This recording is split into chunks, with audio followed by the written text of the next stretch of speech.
పిత పుత్ర పవిత్రాత్మ నామమున ఆమేన్. ఈరోజు ఫిబ్రవరి 17వ తారీఖు. మార్కు సువార్త 8వ అధ్యాయము 14వ వచనము నుండి 21వ వచనం వరకు. శిష్యులు తమ వెంట రొట్టెలను తెచ్చుకొనుటను మరచిపోయిరి. పడవలో వారి వద్ద ఒక్క రొట్టె మాత్రమే ఉండెను.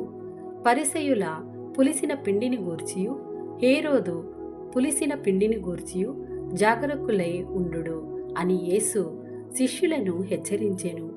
మన యొద్ద రొట్టెలు లేనందున ఆయన ఇట్లు పలికెనేమో అని వారు తమలో తాము అనుకొనిరి. యేసు దానిని గ్రహించి, రొట్టెలు లేవని మీరు ఏల విచారించుచున్నారు? మీరింకను గ్రహింపలేదా? తెలుసుకొనలేదా? మీరు హృదయ కాఠిన్యము కలవారై ఉన్నారా? మీరు కనులుండియు చూడరా? చెవులుండియు వినరా? జ్ఞప్తికి తెచ్చుకోలేరా? 5 రొట్టెలను 5,000 మందికి పంచిపెట్టినప్పుడు మిగిలిన ముక్కలతో మీరు ఎన్ని గంపలు నింపితిరి అని ప్రశ్నింపగా, 12 గంపలు నింపితిమి అని వారు సమాధానమిచ్చిరి.